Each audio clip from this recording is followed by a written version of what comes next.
feel like Brenton the one that slipped away a little bit? Yeah, it does. A bit similar to last week where we hit the front in the last, or we took a lead into the last quarter, 12 points up with 10 minutes to go. Was feeling like we were going to go away with the game, and we did some things that were really poor decisions that cost us the game, and very emotionally drained in the locker room now. The players are spent. They had no more energy to give, which is great, but their execution, critical times again. We have to question some of the decisions we made at critical times. James, probably what's Ed's experience? You speak to him about Yeah, he took plenty of marks for us today and gave us a target ahead of the ball, which was great. But he was stiff. He hit the post with that last kick, and he had the mark reversed, the free kick. So he wasn't the only one. There was other times today we let each other down with the way that we played. Was that what you think, Brenton? I didn't really see it from where I was miles away. I know that's Ferrito does niggle at you all day, and he's an aggressive player, and obviously Pod's lost his cool, but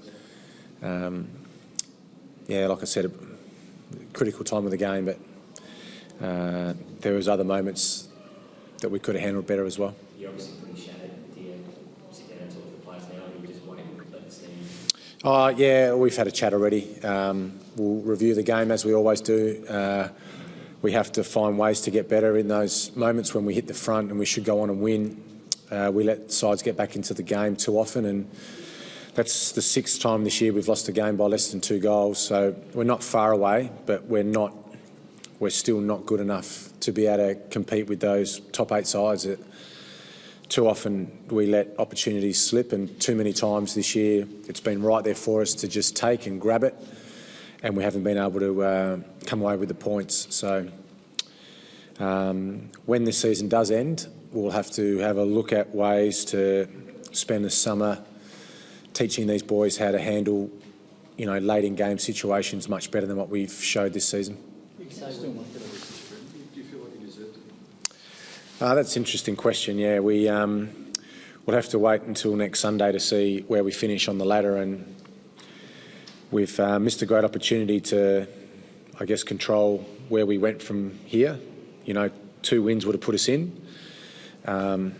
Now we need to beat St Kilda next week and rely on a lot of things to go right. So, right at the moment, you can probably tell that I'm incredibly emotional about the result, because it was there for us and we were in front and we didn't grab it. So, we'll have a look at the rest of the results this weekend. We'll see how it sits next Sunday morning. But we certainly will do everything we can to beat St Kilda next Sunday at home. Talk about decision-making under pressure and losing a few close ones this year. Is that the single biggest factor that's going to keep you guys out the act if you don't make it? Defensive stuff is what we mostly need to work on. We still give up too many inside 50s. We allow our sides to get ball out in space. So I think the uncontested numbers today were really heavily in North Melbourne's favour. So we're pretty good inside the contest. We still need some speed and I guess some dynamic players outside the contest. So that's obviously a discussion for the end of the season too when we look at our squad. The forward line today was a little bit frustrating for them. I mean, Taylor's done tagged a lot of it, and it was hard to see it opening up for them. Yeah, we did play into their hands a fair bit. We did quick kick it and dump it to where North Melbourne had a +1. We didn't quite have the ability to be able to find the free target. We had an extra player around the ball and we couldn't use him. And then, of course, Jack Zeeble, really hurt us forward. We didn't seem to have the right matchup for him, unfortunately. But in the end, he broke the game open, 4 goals, 5, whatever he kicked. They kept him forward and he looked really good there. And we didn't have the right matchup for him today. Unfortunately, our options were sitting at home injured. Hardigan, Shaw and Andy Otten all home injured. Unfortunately, we couldn't find the right matchup for him today.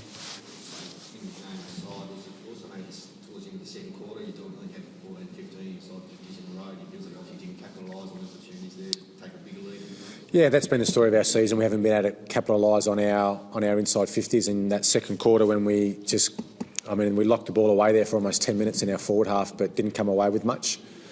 That's an area we've got to keep working on though too. We just blasted it inside 50 too often. We didn't lower our vision, didn't put it to the advantage of our forwards.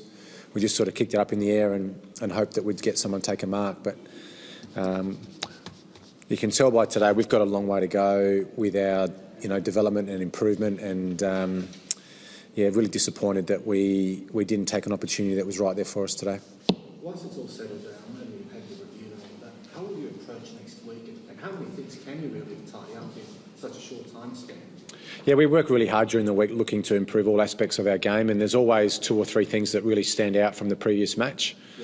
They're typically what we focus on for the quick improvements, but the bigger picture stuff is, defensive transition, winning contests, ball use inside 50. There's still lots and lots for this group to get better, but we have to find a way to be able to handle those critical times of games better, because for whatever reasons this year we haven't been able to take advantage of the close games. We've lost the close ones, which shows you're not far away, but we've still got a fair way to go. How do you feel at 11 touches before or a time 8 after? Is he 100% right? Under different circumstances, would you like him to rest? No, he's right. He's okay. He hurt himself right at the end of the game today. He got a whack on his calf, but he's okay. He was really sharp early, looked really good outside the contest. We played him in some more outside roles this week, more sort of half back, half forward and wing. That sort of worked in the first half, and unfortunately we couldn't get any outside ball to him in the second half. But he's had a really challenging season, sort of trying to overcome little niggling injuries along the way. But that's been Paddy for the last 2 or 3 years anyway. He always seems to play with a little sort of niggle here or there. Feel about your chances now of actually playing finals? I will have to wait and see what happens in the rest of this round and also next week. But we'll do the review. We're disappointed now because an opportunity's gone missing, but we'll review the match. We'll win, lose or draw the other results this weekend. We'll be going in with the same attitude of trying to beat St Kilda next Sunday, regardless of what happens in the rest of the competition.